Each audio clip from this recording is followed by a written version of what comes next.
It looks like you can pull up to the stream itself, have it up somewhere tab so you can see. But you guys look great. We couldn't be more different. I was gonna wear I have my black tank top on as well. I was gonna do it. We could have been brothers, man. We could have been brothers, man. Hold on. There it is, right there. Yeah, let's do it. My idea was to flex some muscles. Now that you're here too, we can be brothers. That's fine. I don't know how much muscle I got. I can do this. All right. Getting there. For you, Supreme, I won't do it. Okay, the ladies would go too crazy if we all did it. It's okay.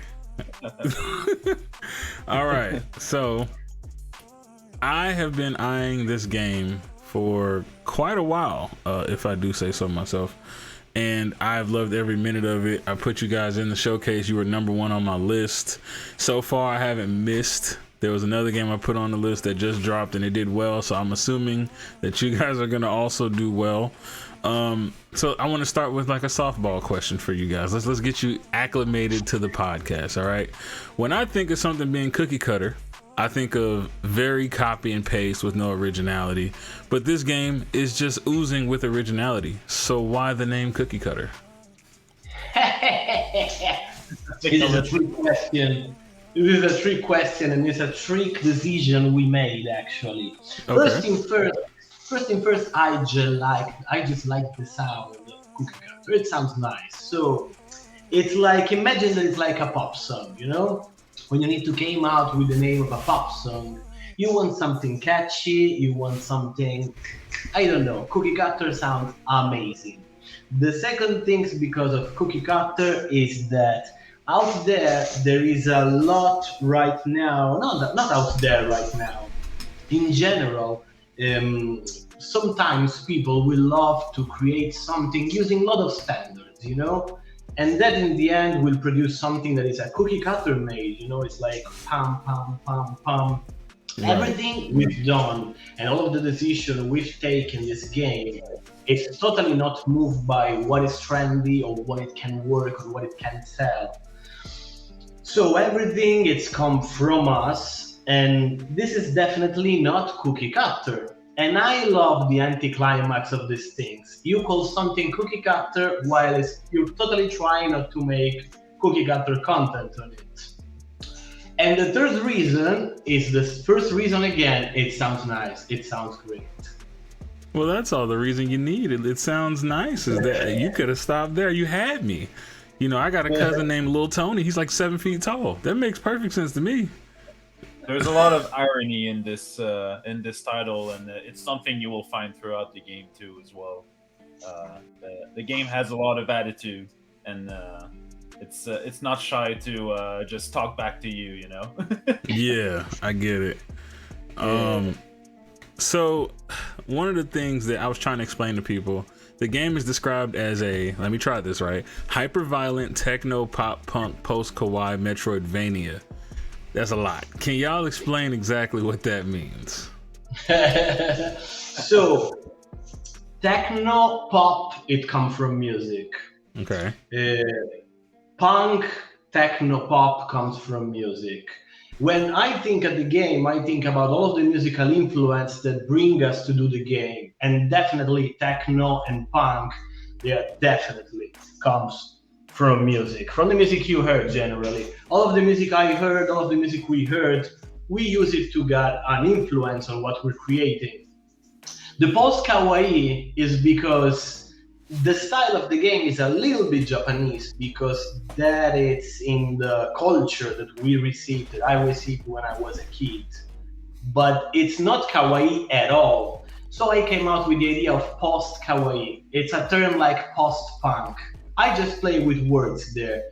Post-kawaii, techno-pop, punk, post-kawaii, again, it sounds amazing, and I loved it. It was a cool way to do marketing and to have people come to you asking you, what does this mean? It means this. Look just at to you. confuse people. It's awesome. The way you name stuff, I just feel like you would have the most badass kids' names ever. Just like, hey, I just picked your name because it sounds cool, son. Your name is like, I don't know, Reptar or something. It's like, Jesus.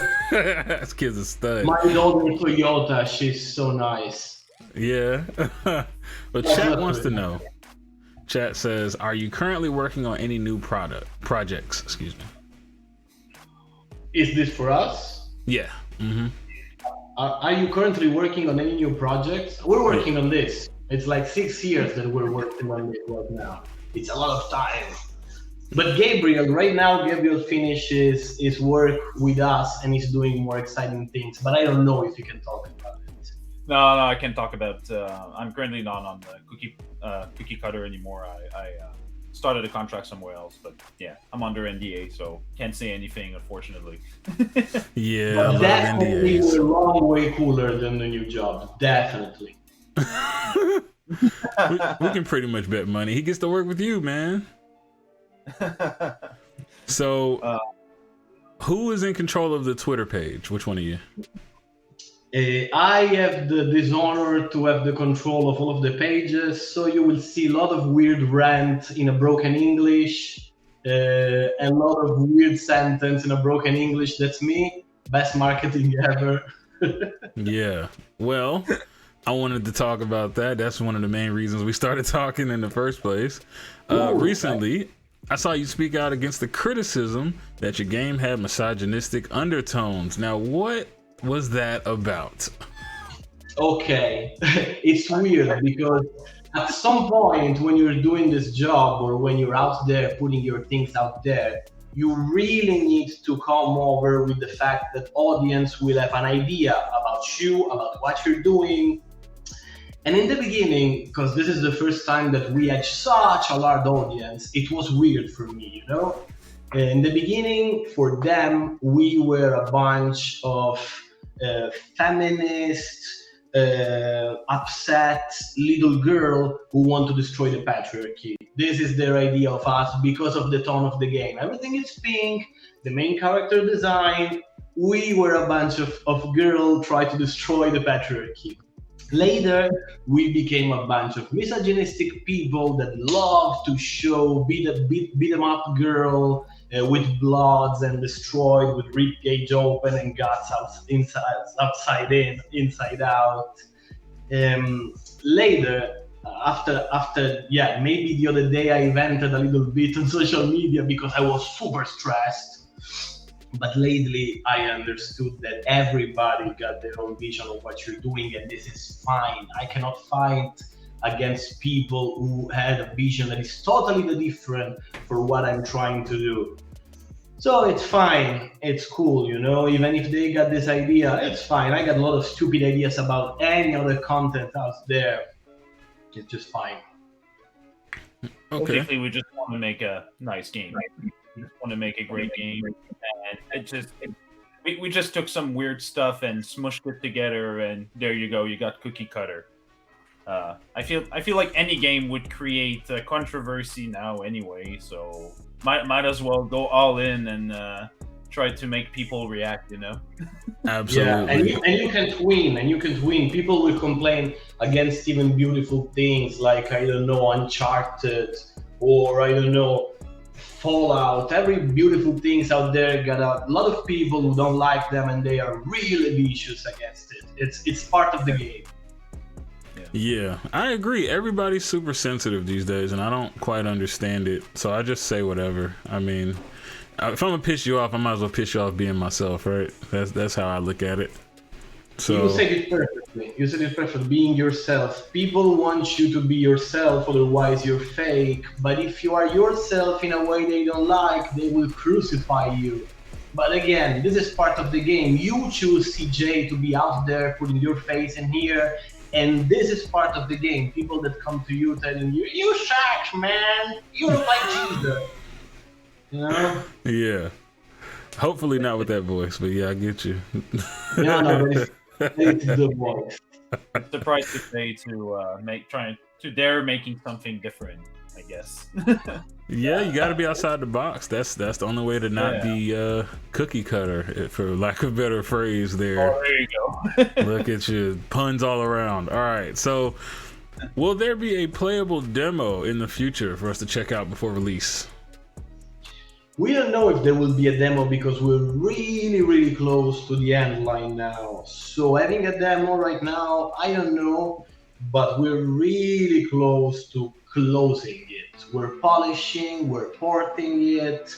I really leave all of the important decision to the publisher because this is my first experience, and we as a team, we don't have enough experience to say let's do this because this is better market wise.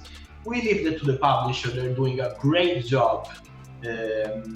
So I don't know, I can just tell you that the game is almost done, it's almost ready. It should have been ready summer 2023. We're taking our time to polish properly and to porting properly. We want to be out there as clean as possible, and so let's see.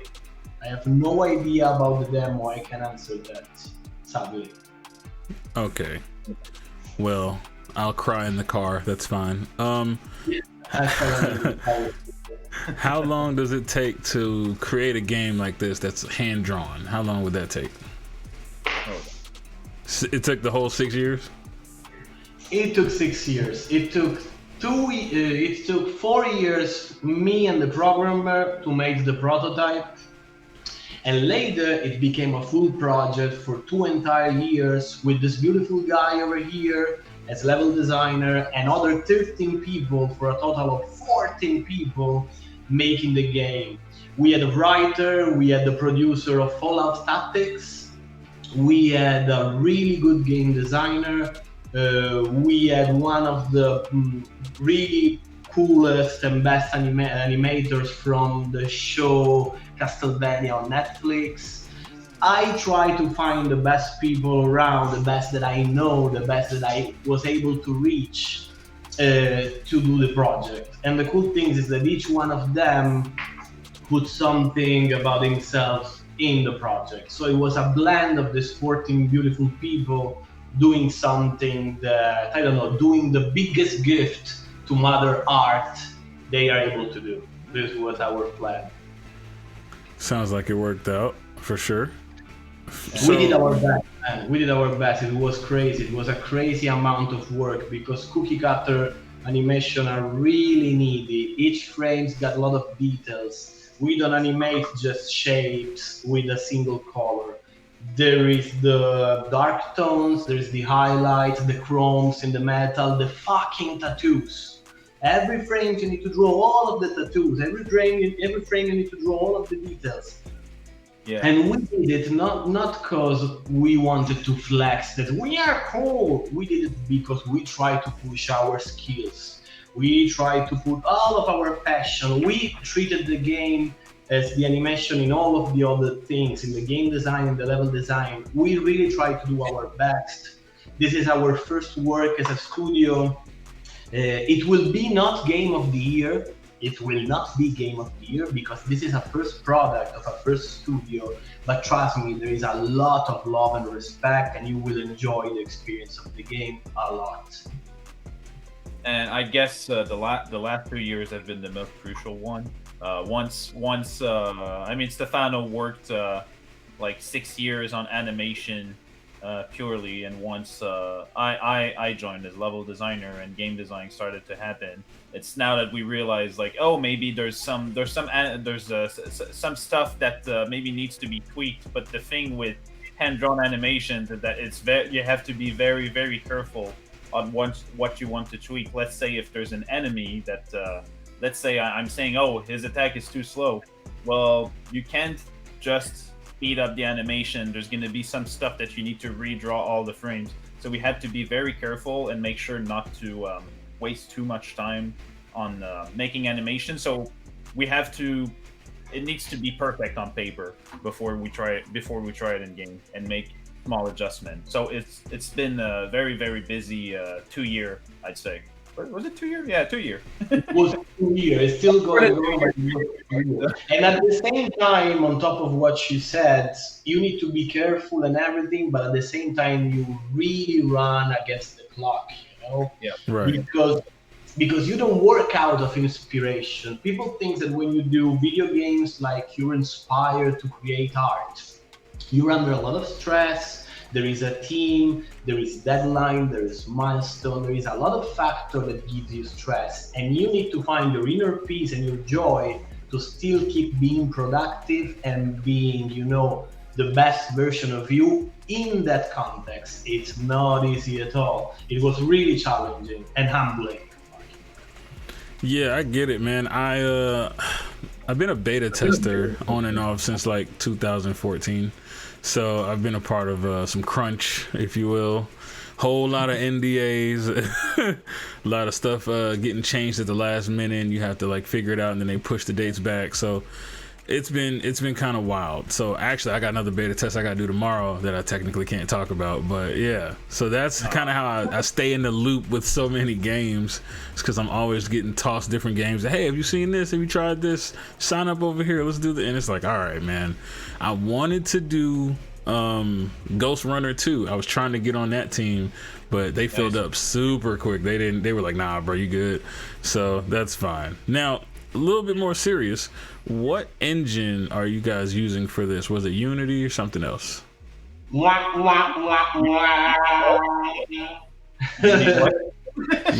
exactly. Yeah, we're working with Unity, and I am a fully employee. How do you say when you work at employee? Employee? Yeah. Employee. I'm a fully employee at Unity. This is my 7th year at Unity. So I'm working at Unity while I'm doing good shit at the same time. And we're using Unity. Great time for Unity. Careful when you say they're watching you, Stefano. Yeah. Okay, I will be officially fired here. At YourHostCJ, I will be fired today. No, we don't want that. We don't want that. Let's clean it up a bit. Let's see. Well, let's say this. Will the next game most likely be on Unreal Engine 5? I'm just for the game. Let's see what happens. I'm really sore personally. I'm really sore about everything right now. It gave me a lot of anxiety, especially again in this last sprint of developing the game.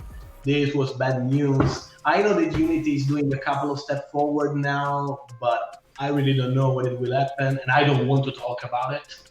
Right. But yeah.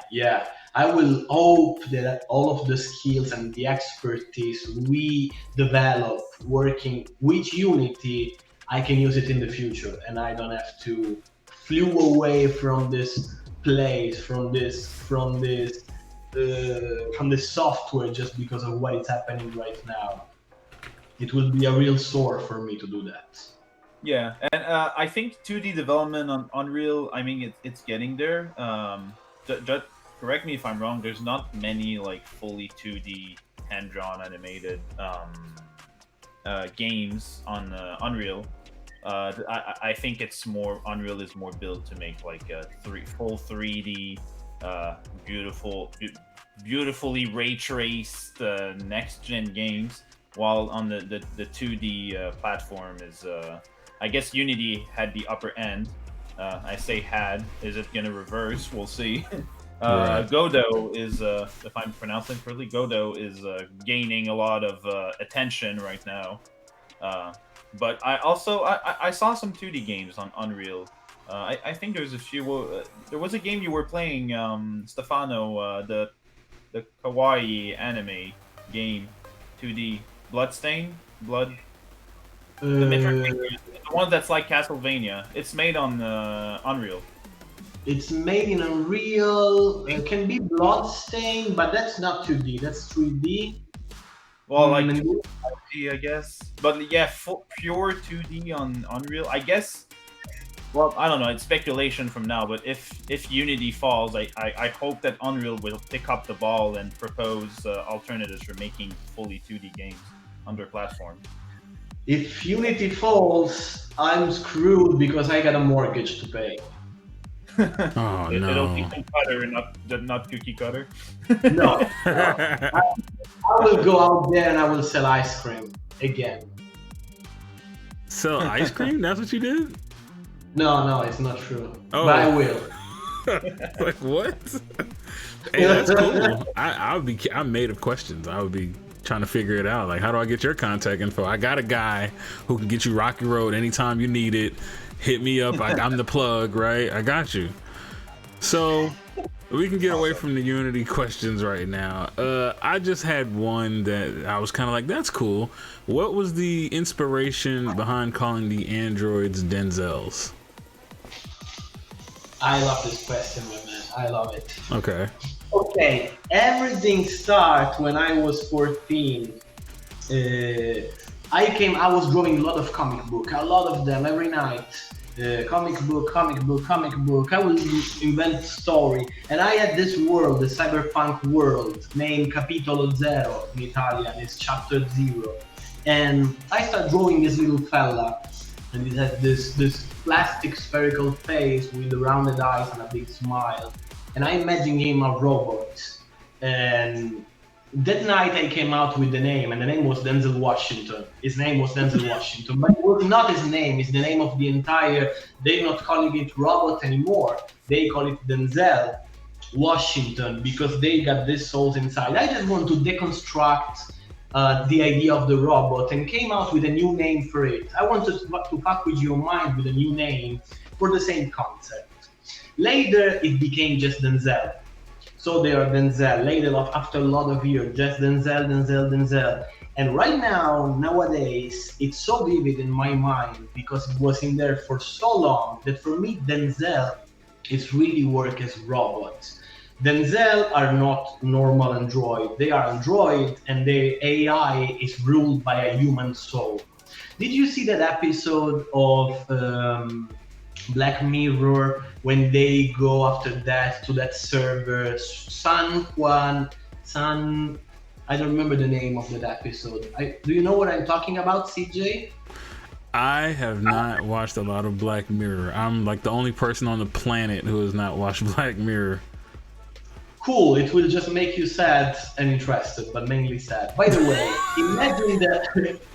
imagine that you got the technology to distill the soul of a dead person and use it as data to be the AI of an android. You got this android, and this android can learn, can feel some kind of emotion, it can do really, really human, and sometimes the Denzel can have a little awakening of the soul that it hosts.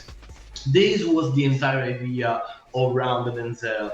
And I was super happy that I was able after, again, I had 14 back at times, I am 37 right now. I'm really happy that that idea grows in my mind. Right now it's out there and all of you can look at it and can judge it and can have fun with it. It's really powerful, the idea that became something. So I just knew it had something to do with Denzel Washington. I was just trying to hear the explanation. I was like, that's awesome. All right. Later I came up with the idea that Washington is the brand of an armor. So a Denzel can have an armor, Washington armor. Yeah. This kind of stuff. But again, it's not because I try to blend silly things. It's because, again, I build in my mind this idea and this name associated with new things. I think it's interesting when you take something and give it a new name. You create something new. That is the idea. Makes sense to me. And Nightwolf says he has to run, but shout out to you guys, and he's looking forward to the game. He was actually in the showcase, one of the people who was also excited about the game, so he couldn't make it today. Obviously, he's got to go, but yeah, he stopped by. Say what's up to you guys. Thank you. So either one of you can answer, both of you can answer, doesn't matter. I was looking at some of the combos on some videos that I found on YouTube, and it's pretty clear that there was a lot of attention to detail in the animations like we spoke about. Have any of you guys discussed creating a fighting game built around Cherry's world? Gabriel, you go first, man. I mean, we've discussed about a lot of things with Cookie Cutter. Some of them were serious, some of them were less serious. We discussed at one point to put a karting minigame in the game. Or just at one point, it was just, let's scrap the whole game and make a Mario Kart clone, you know? As for oh, my. Well, I been on the project for a while now, so I don't know what has been talked about or not. For the fighting, I know we got a lot of inspiration from other Metroidvanias, mostly the ones that are more fighting focused, such as Guacamelee. Guacamelee has insane combat system, and it's all built around satisfaction. So this is what we were trying to recreate with Cookie Cutter. I'm kind of not avoiding the question. A fully fighting game. I didn't think of it particularly. I don't know if Stefano, you thought of making I think that there is a lot of fighting in Cookie Cutter already. It's already a good fighting game. Me and Francesco Bizzini, the programmer of the team, we came from the experience of a fighting game for PlayStation 4 called Zeros. It's an awful game. It's boring. It's really bad. I'm sorry, guys. Don't buy the game. We did our best, but we were young. But we came from a long experience with fighting game, and Cookie Cutter should be the culmination of it. I don't want to do fighting games in the future, except if I can extend Cookie Cutter, because I want to experiment with something else, because for my entire life, I did just fighting games. So we got experience in that. Yeah, we looked a lot on Guacamelee, but actually we always try to find our own way to do things. So we put weapons, our combo, they are really cool to watch and really fast, but they're responsive, man. You just need to touch a button and give her a direction, and Cherry will uppercut instantly in air, and you can do a 4-air combo, slam enemies on the wall, make them bounce, coming back, and combos again. We try to push not only the animation, because CJ, you will teach me that games with really good animation are sometimes stiff to play because they wanted to flex all of the beautiful frames. No, our main goal is the feelings that you have when you're doing that combo. There is a lot of combos, and it's really easy to perform them and satisfying. So again, I don't think we will do a combat games with Cherry, but this one is really a valid combat game. If you test it, you will tell me when you test it. Okay, so probably not a fighting game. What about multiplayer? That would be really cool, but you need to consider that we are a small team, and small team got so many problems already to give you a dish with their games on top of it, that it's basic and it works. That all of those extra cool stuff, multiplayer, online multiplayer, those requires huge team with more money and more, and, you know, it's something that indie team, small team like us, they cannot afford in experience, in money, and even in the workload of doing that. You're small. Sorry, Gabriel. You're small, you got a small team, and you try with the force of the entire team to do the best product you can. On the level design perspective, multiplayer brings in a lot of new systems that we need to implement. Right. Let's say, from my perspective, already I had to build a huge world for the game. But if we bring in the fact that there can be multiple people, there could be really easy ways to break puzzles, to break progression. Like, I don't know, let's say I unlock a door, or a door locks, but not all the players are in the room, then what happens? Does the player get stuck? Does the game crash? So there's a lot of there's a lot of cases that we need to think about when you bring in multiplayer. Mm-hmm. And it does need like a lot of extra work for this. Plus, I guess it would mean like more if we want to do it right, because yes, some people could take like the same character, put a recolor, and call it a day. But if you want to make something unique and fun, it takes a lot more. And again, with hand-drawn animations, it's just so much more work just for the animation. If you take Cuphead, for example, it took them they chose the worst way possible to create a game. But it took them like 8 years to make a game that lasts. How long is Cuphead? Like around. It's not a long game. It's less than 10 hours. Yeah. For sure. And so there's a lot of work behind this. Though they did multiplayer, but they're. So CJ, fun fact. you need to imagine the simple things, as Gabriel said, like open doors or open the treasure chest and save the event. So when you die, the treasure chest will stay closed. That's a mess, man. That's a mess. To do simple things, it's hell. Imagine do complex things. That's L++. Well, fun fact, I was actually a tester for Cuphead, so that's pretty cool. You brought that up. I was on that team really? original. Yeah, nice. They had a different name back in the day. They just changed it to Cuphead, but it was a little different back when I tested it. Also did Halo Guardians, so that's another thing to think about. Yeah, I'm on some decent stuff, you know. Got to work on getting my credits game up. I gotta get my credits and some stuff, you know. Yeah. They be hating on me. So, as a level designer, what is the hardest part about designing levels? I'd say it's the navigation, especially in a Metroidvania. It's to find inspiration for every unique pieces that you make. Cookie Cutter is a very huge world, especially for one level designer, and you need to keep your creativity flowing every day, and you need to set up yourself some tricks and some structure to keep making things interesting. So for me, I think that the toughest, especially in a Metroidvania, is finding the right balance for difficulty. In a Metroidvania, it's not just you go into one level and you never see it again. You have to make this level constantly relevant.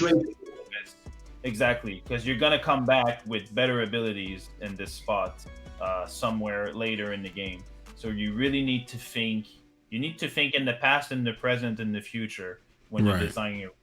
And it's a very big challenge, but it's really, really fun. What I use is I call like the infinity loop thing, which is used in some Metroidvania. So basically, when you go to a zone, you want to make sure that the player almost goes back at the entrance, because it's very easy to lose a player within a game. So you have to make sure that all your platforming, all your fights, you have kind of like a difficulty base for the first time you enter there, but you want to make sure that when the player is done this portion of the zone, he comes back and he knows where to go. Guidance, difficulty, they're things that are really, really hard to establish properly in a game. I think we nailed it. It's amazing. We at the beginning I was a bit more lost, but we ended up figuring out, okay, we're gonna have these mechanics inside this zone and these types of enemies. Once we got this mind map out, it was way easier to design levels and craft a very nice super world. What helped too is, I guess, for every zone have a landmark, so have a theme, a landmark, just so that players know where they are. Even though, well, I'm a Metroidvania player, I would say I spend 90% of the time looking at my map every time I'm playing a game. But if you can if you can have players not look at their map 90% of the time, it means you did a great job. So far, I think the results are good. It has been a while, honestly, that I didn't play the game. I think it changed a lot since the last time I saw it. But from the glimpse I saw, it looks very, very, very good. I should say that during the development of the game, Gabriel came out with a secret ancient technique that just professionals use to do level design. The secret technique name is the rules of 1, 2, 3, fuck you. It's 1, 2, fuck you, actually. 1, 2, fuck you. So the 3 is the fuck you. Yeah. It's true. So like when you tell a joke with 3 elements, the third element is always a surprise. It's the same thing with level design. So basically, let's say if I take a very basic example, you have a Mario platform. You jump once, you jump twice, then the third time there's an enemy. Well, that's the fuck you. So Oh. basically, you always put in a surprise, because if you don't, it becomes very, very redundant. And this can be done in like a micro scale, so like a small section, and it can be done in a macro scale too. So let's say, I don't know, the first 2 zones that you visit in a Metroidvania are built around one type of mechanic, and then the third one is something completely different. That's the fuck you. It sounds like it And I like works. it that well, because I was called it 1-2 banana, but I like this one too. Hey, I'm not gonna lie, banana doesn't hit as hard. Okay. So this year has been very interesting for me. A lot of AAA games suck. I don't know how to say it. They're not very good. Most of them are kind of trash. And then I've seen the resurgence of people coming to indie and AA games. To me, some of the best games I've played have been made by 1 to 3 developers. Like, it's kind of crazy. So do you agree? What is happening with the AAA space? And is indie or AA the new king? It depends what you mean by. I mean, I'm playing Baldur's Gate right now, and I'm loving every second of it. Okay. I'm also a D&D player, so would I count Baldur's Gate as a AAA? I guess. Well, Larian Studio is big enough. I don't know if it's considered more of a AA. I think they're AA, right? I don't know. They are, but they're kind of proving that like they can be better than AAAs. But Hands down. I guess it depends on the studio. It depends on the developers.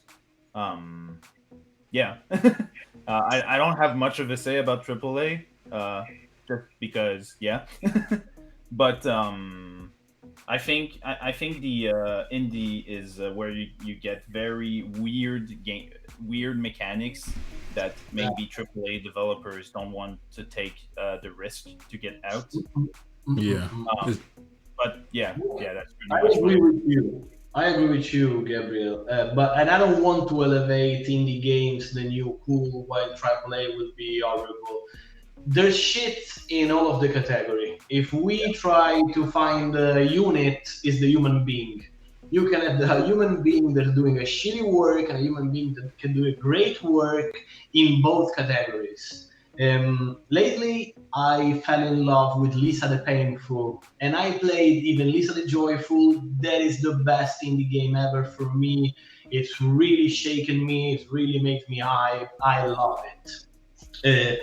And at the same time, I'm playing a game that's trending, the director's cut now, because I want the chill experience to come home after work and walk a little bit while I'm listening to music, and it's a beautiful game. So yeah, I think that no, indie will not be the new king, but for sure, as Gabriel said, they are weird here. They do more weird stuff, and I think we're tired of the same cliche over and over. Give us some pizzazz, give us some new stuff, even if it's imperfect, even if it's raw around the edges. Give me a new taste. I'm a player for 20 years old now. Give me something new, a new formula, just for the sake of experimenting. And indie gamers are often best at doing it. Yeah, I think it's more passion projects, and then you get games like Dave the Diver that come out with almost like perfect freaking scores, and you're like, yeah, that's pretty solid right there, you know, like that. That's a great game. Yeah. So another thing that I'm seeing a lot of lately is roguelikes are just going crazy. It seems like everybody is jumping into the roguelike wave right now. Is that something that you guys, or either of you separately, would explore, like doing a roguelike game? No, I love roguelike games. I'm really obsessed with Dark Souls or the other one with Lovecraftian. Oh, Bloodborne. Bloodborne. Oh, okay. Yeah. But again, I play too much of that. I was obsessed for so long with that, and now I want to try something new. Okay. I want to, I loved it, but no, I was not doing it.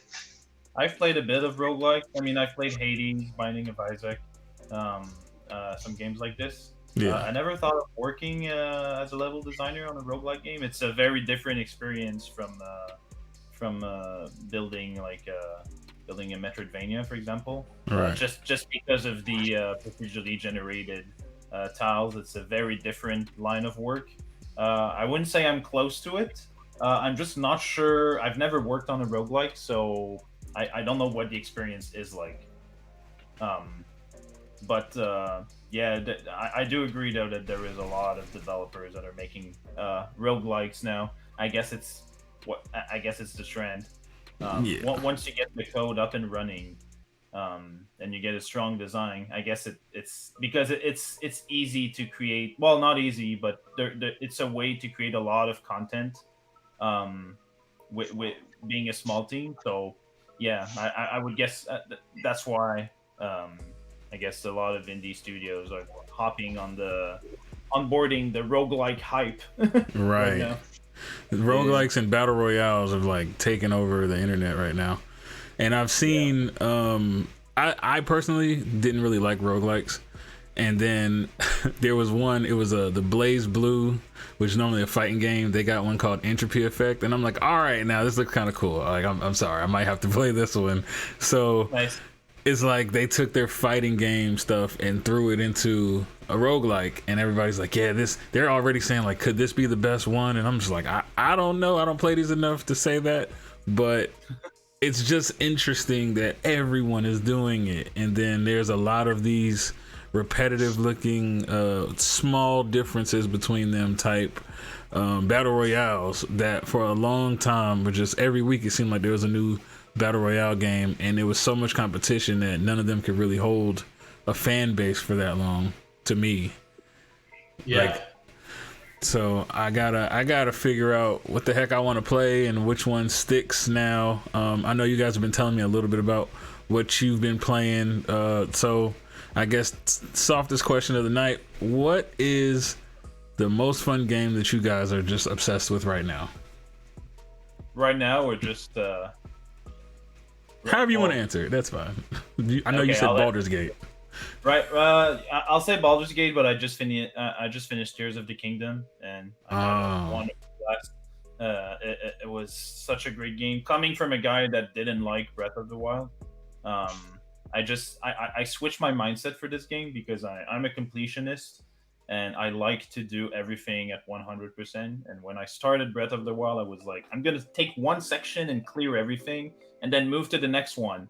And it wasn't working. I was just going crazy, and my ADHD was kicking in, and there was too much stuff to do. So what I did for Tears of the Kingdom, I said, I'm gonna do stuff, and if I see a thing that I want to do, I'll just do it. And I just got to the fact that I can't do everything in the game, and it was a wonderful experience. Now, if we talk about my favorite game, it's Metroid Prime, hands-on. It is not a 2D game. It is not a 2D Metroidvania, but it is a 3D one. And I think making a 3D Metroidvania is probably the hardest challenge any level designers could do. Designing a 2D game like Cookie Cutter takes a lot of time. Imagine if you had to do this in 3D. Especially for level designer, you don't want the player to be lost.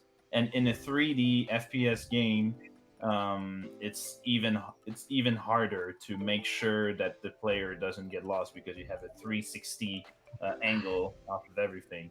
So a lot of work went into this game, and for me, it's just chef kiss. It's my favorite game of all time. Oh wow! Okay, nice. It's I'm hyped for Metroid Prime 4. I'm a Nintendo guy. I never would have guessed. I'm waiting for Metroid Prime 4, but yeah, it's been like 6 years now or something. I don't know what's happening with this. They dropped the teaser like years ago, right? Yeah, it's been I don't remember, but like 2 years? I remember. I'm almost cried when I saw it. It's probably coming on the next console. To be fair, I don't think they're gonna shadow drop this game this year. So But yeah, Metroid. I mean, I played Metroid Dread too right before working on Cookie Cutter, so I was my brain was full of ideas for the game. So that was great. So sorry, used to Connor. No, no, don't be sorry. Don't be sorry. Let's steal the shit out of Metroid Prime.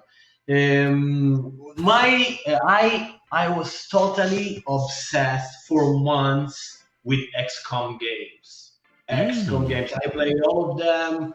I played all of the expansion. Totally obsessed with it, man. They're really, really cool. Every time you start a new campaign, it's like Monopoly. You know, you start a new game again, you start a new adventure, it can be totally different. And it's really cool because it's a game where you need to be smart. You don't have to shoot. You need to consider your action.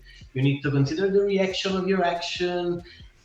Right now, I played a lot of reactive games when you need to be good with the joypad. That game, it's a mind game. You need to think a lot. And I'm dumb as fuck, and that pushed me a lot around, you know? Yeah.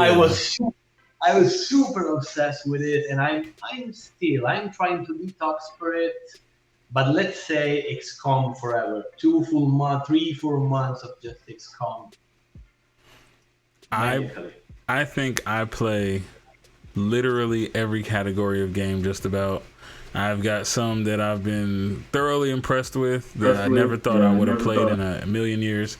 And then I've got some that I don't know. I thought I would like them, and I just didn't, which is kind of crazy. But I still tried it. I mean, you know, if a dev gives me a key, I'll play it until I'm just like, I can't do this no more, you know. So I get keys all the time.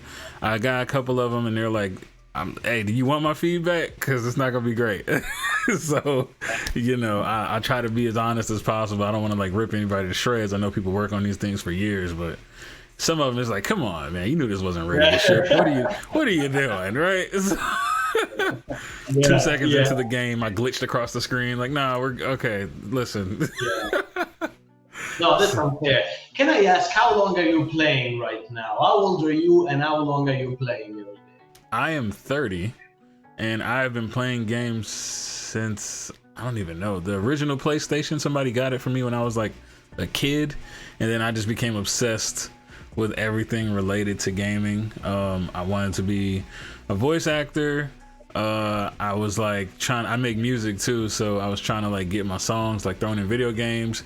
Almost got it into like a 2K a couple years ago. Everything, man. I've always wanted to work in like an actual QA department, like with, you know, Ubisoft or what's the other one that's out here? Insomniac's out here. There's one more. Was it Epic? Epic Games is like up the road a little bit, like less than an hour. So I've been trying to get on, you know, doing something like that. But I've been like, all right, I don't do a lot of coding personally, but I was a business analyst, so I wanted to be like the producer, you know, keeping everybody on the timetable. I've done the liaison stuff for like some big Fortune 500 companies. I figured why not do it for video games? So just trying to get my foot in the door realistically, but I've been gaming since I can remember realistically. Like, I've been gaming forever. So your first time was the PlayStation one? Yeah, so I got one of those weird ones with the screen built in. I don't even know how I got that. You know, you flip the top and Portable? I get was it the portable? It's like the PSX or something. I don't know. That is a rare thing now. Yeah, that's what I'm saying. Like, I had the one with the screen. I remember it because it's such a flex these days. And I remember having it in my apartment when I was a kid. And then Really? I loved PlayStation. Then I ended up getting an Xbox because they had a lot of games on it at the time for like 360. And then I remember I was so disappointed with some of the games that towards the end of the cycle. So I got the PS4, and then I tried to get the Xbox One, but there was just, I remember I was waiting on them to drop new games at E3, and they were like, the big reveal was like Minecraft in 4K, and I was like, I'm out of here. And then I switched to PlayStation. It drove me nuts. And since then I've been I got a PC now, obviously, and then I play the PlayStation, but I'm just waiting on Xbox to start dropping some gems again. To me, Starfield is one of them. Maybe Hellblade 2 Senua's Saga is going to be another one. We'll see how those go. But I feel like they've had more misses than hits. Personally, that's just me. I've been very clear, and I did apply to be like the program manager at Xbox. Was a finalist, didn't get it, so it's cool. I'm not mad. I'm not mad or anything. It's fine. It's fine. Yeah, you were talking about music, and you were playing music. What kind of music were you playing? Yeah, so I'm a rapper. I do hip hop. I rap, I sing. I used to DJ back in the day, so I have like songs on Spotify and all that stuff. I've been trying to branch out, maybe do something specifically for a team, or like a song that'll be like used in a trailer or something. That's the goal. Movies and video games, just licensing deals is what I'm kind of looking for. I don't think at this age I'll be going out there doing no crazy wild tours.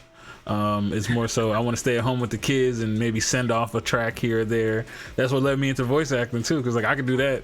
I could make a little setup out here and then try to do some voice acting. Too.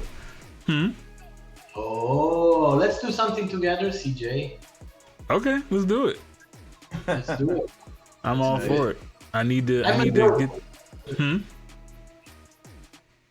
What was that? What do you think? Do you know the band Death Grips?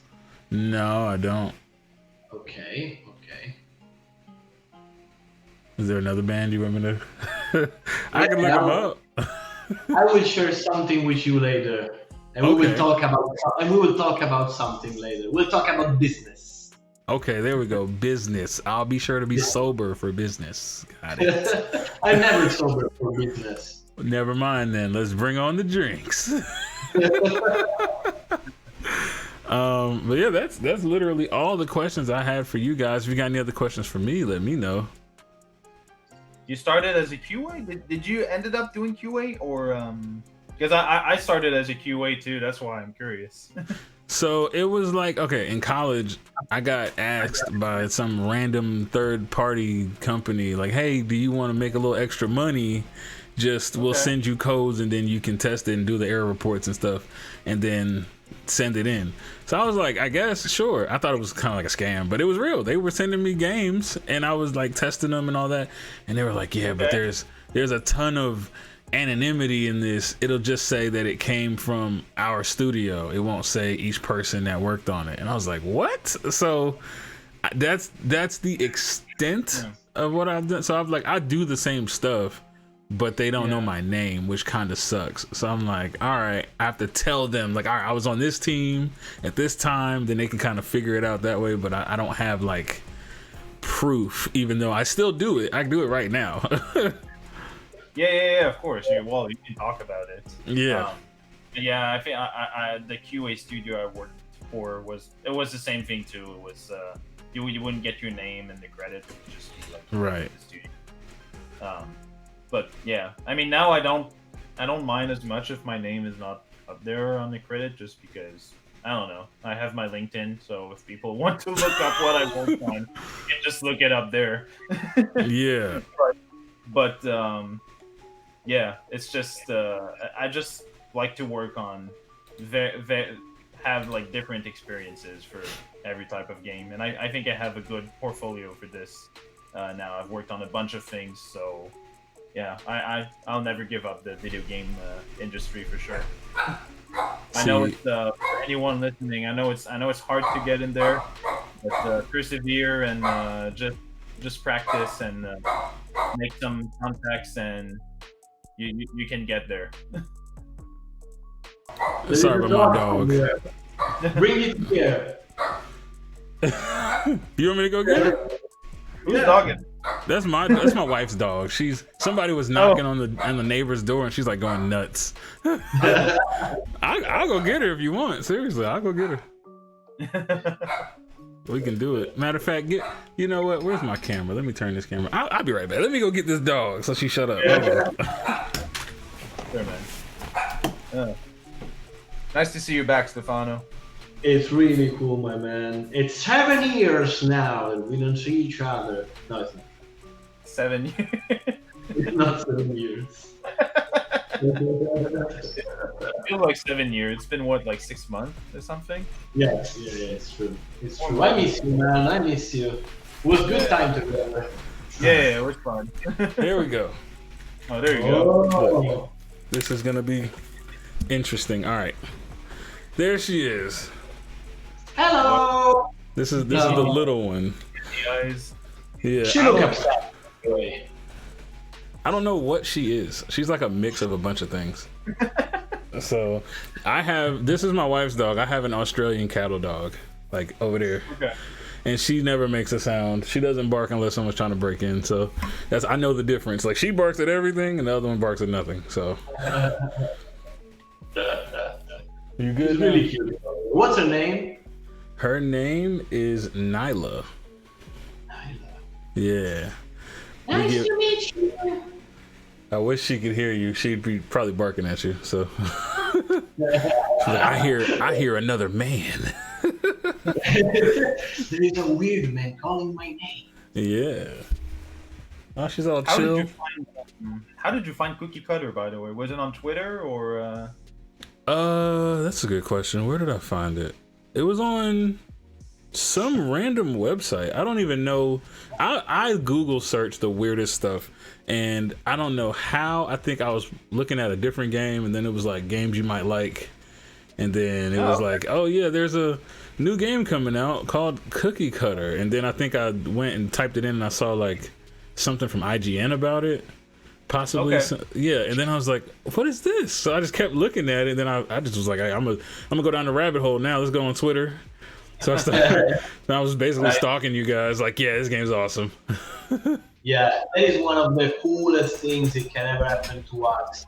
That our publisher, Rogue Games, they are really linked with IGN. So every time we fart out there something new, we are on IGN. It's amazing, my man, because it's an honor to be there.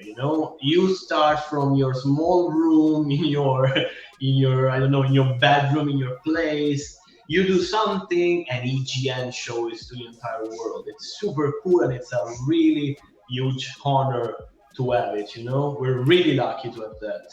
You know what? I think it was what else is on Rogue? Was it The Last Case of Benedict Fox? Yes. Yeah, okay, that's what it was. That's what I was looking up.